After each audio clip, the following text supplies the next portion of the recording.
Coming into work this morning, I passed the old building that was being tore down. Now, this old building, when I was growing up, was a grocery store. It hadn't been a grocery store in probably 25 years, I would think.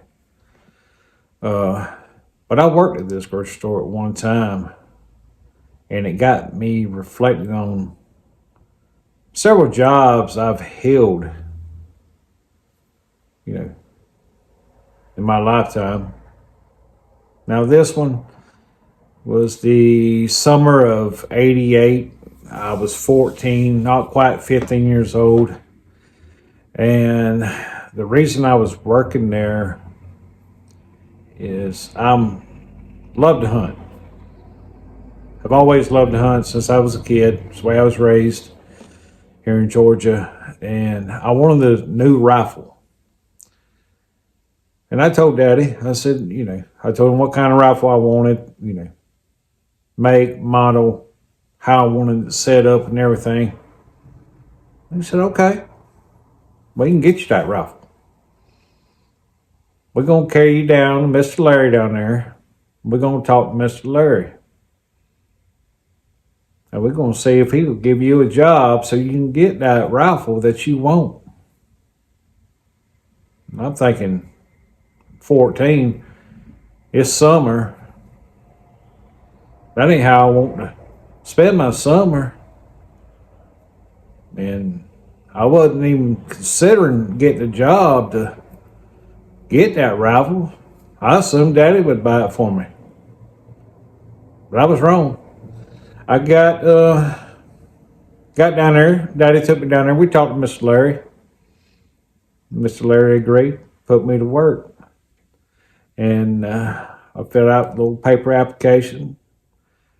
And he told me to be there Monday. Now, Monday come. I had to work 1 to 9. They closed at 9 o'clock. And back then, I think I could work 8 hours. It was summer break, so I could work 8 hours a day, 40 hours a week. So I worked Monday, Tuesday, and I believe Thursday, Friday, and Saturdays. Yeah, I had to work Saturday. Thought it was in the world. But that old job, it wasn't hard. I guess it was, more or less a learning experience. I got to working. A couple weeks later, I got my first paycheck. Had 40 hours. And I brought home a little under $60. Now, mind you, it's 1988. They didn't have to pay you the minimum wage. I can't remember exactly what the minimum wage was, but I know I wasn't making it. I think I was making $2.15 an hour. And you get a little tip every now and then, from customers. Take the groceries out, bag them, just perfect. Set them in the car for them. They give you $1. And that dollar add up. I commenced doing this for, the next 2.5 months, till middle of August, till school started. Save up every dime. Well, I say every dime. I spent, maybe $5, $10 out of a week. And, but I was there like clockwork every day, which Daddy made me. He'd drop me off a lot of the time. I earned enough money to finally get that rifle. And, I used that rifle a good bit over the years. Don't have it today, but, it was what I wanted. And Daddy said, hey, we'll get it for you. And we got it. Now, the job served its purpose. I got that rifle, just like Daddy said. And throughout my high school years, there was other jobs. I worked in blueberries. I worked at it's like a flour mill where they bake some kind of crackers. Now, I'd done that during the school year, we had a work program called DCT, and you could get out at 1 o'clock. And I'd work 1 to 6, I believe it was, 1 to 5, somewhere in that area. I can't remember exactly, but I was thinking, hey, I can make a little extra money and get out of school early. Sound like a plus to me. Now, as I got older, got married, had my first young'un, my son. I worked. It's another job. I worked on a military base as a maintenance guy. Great job. I actually enjoyed it. Met a lot of great people. I was over what they called a 7500 block and oversee, I think, 70 houses. So I had 70 residents I had to take care of.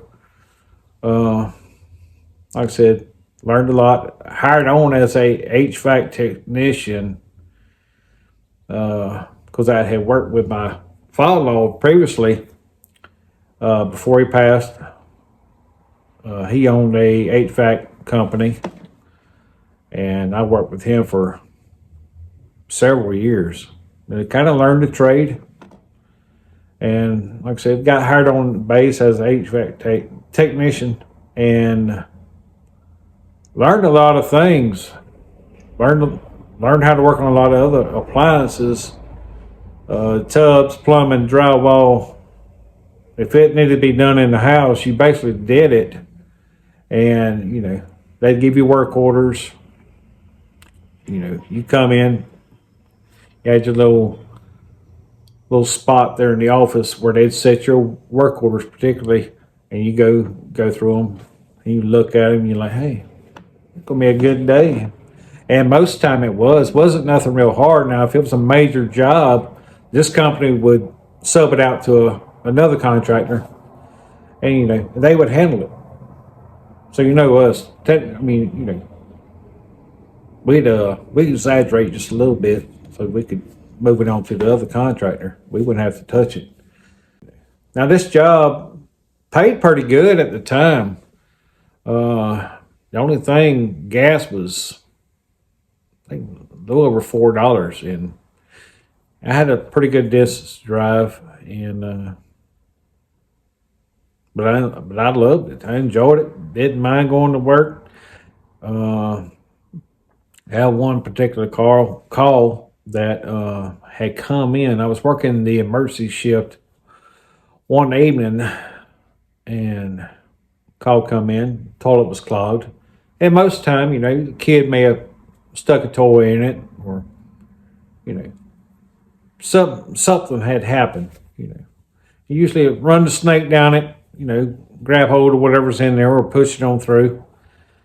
But this particular night, got there, flushed it. Sure enough, it was stopped up. Got the snake out, run it through there, kept hitting something. Try to wrap around it, grab it, pull it. Went on for like 10, 15 minutes. Because I didn't want to have to pull the toilet, but end up having to. And I pulled the toilet, flipped the toilet over, and he told me he had been in the field a month and had been eating MREs or whatever they feed him out there. And whatever he had basically didn't settle right, didn't digest, so to speak. And at the bottom of this commode, I could see the outline of this turd. It looked like this, the shape of it. And like I said, mind you, this job paid well. But after seeing what I was dealing with, I go down to the truck down there, to the van, and get me old stick I used to stir the paint with, and come back in. And I'm trying to beat this thing, at least knock a chunk off of it so it'll come on through the hole. And, after a few minutes, hit this thing. Had the toilet leaned over just a hair at an angle, and I hit it one last good time, and this thing just plopped right on the floor. And I just sat back on the edge of the tub and contemplated my life decisions and just what the hell I was doing there at this moment in my lifetime. They don't pay me enough to be flipping turds. And sometime later on down the line, I moved on. I applied. Actually, my ex-wife applied with the railroad for me a job. And I got hired on with the railroad in 07. Now, when I hired on, best job, couldn't ask for anything better. You know, you come in, and basically what this job consists of is you just showing up. They had basically an open check policy back in that day when I first hired on. And they would pay you, if it depended how bad they needed this locomotive around from the other shop, how much they would pay you. And we'd be on a regular shift, and supervisor called. He's, come down to the office. Let's, I need something from y'all. Okay. So we walked down there. Me and my partner, we'd always pair up. There was two of us, and walking to the office, and the boss like, hey, I need such and such unit around here, but I need it, in the next 30 minutes. He said, what y'all want for that? And at first, as a new hire, I didn't understand the lingo pretty much. But my partner, he'd been there a few years. He already knew, hey, where's that? We'll go get it. 4 hours. 4 hours overtime. We already on regular time, so we get 4 hours overtime. Just go do our job and pick up this locomotive. This is what we hired on for. And they'd pay us extra 4 hours.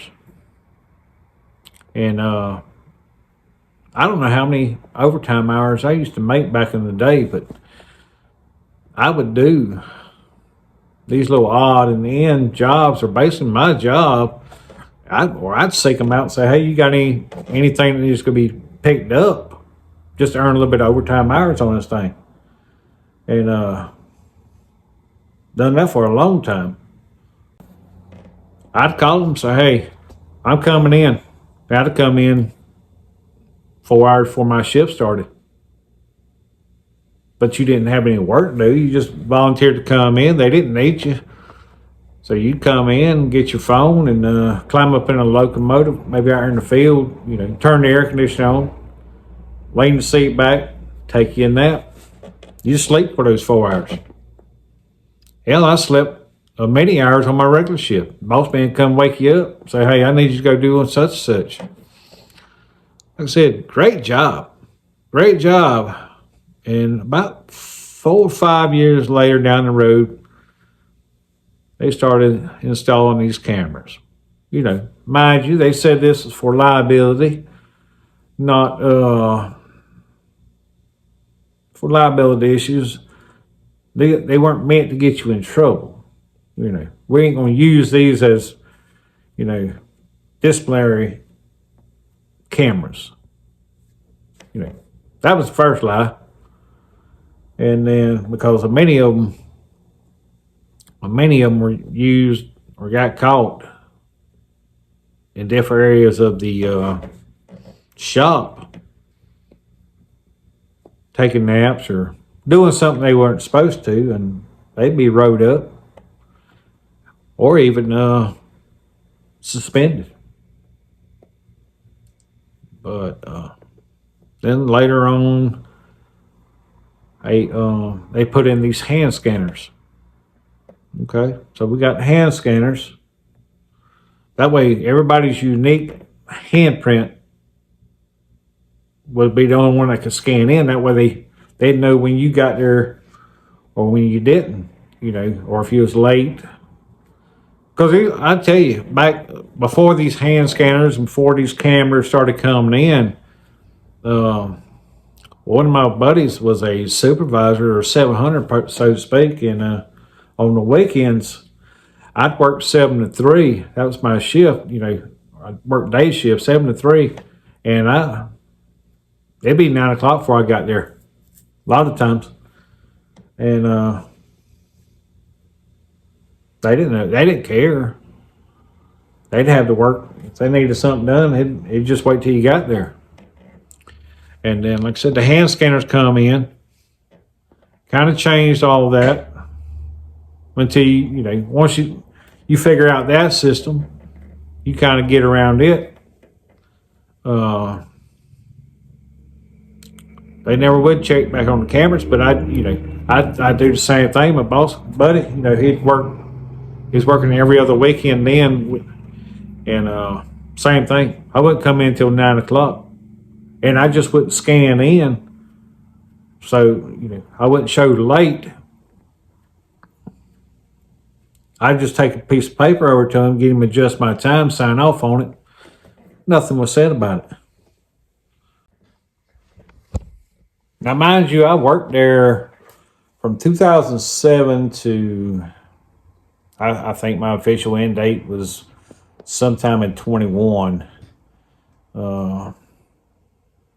But during that time period, got divorced, which, was a lot of time I spent on second shift, and we always called that divorce shift anyway, because most of the time, if your wife worked, she'd be up and gone before you got up most mornings, and by the time she got off work, got home, you were at work, and by the time you got off work, got home, she was asleep. So you basically just passed each other occasionally. Well, on the weekends, you get a little bit of time with them, because most of the time you worked every weekend. Because, in the union, you base off seniority, and with seniority, a lot of the old timers, what we call them, they had all the weekends covered. So, your off days may be Monday, Tuesday, Wednesday, Thursday, or Thursday, Friday, but you dang sure wasn't getting no weekend job.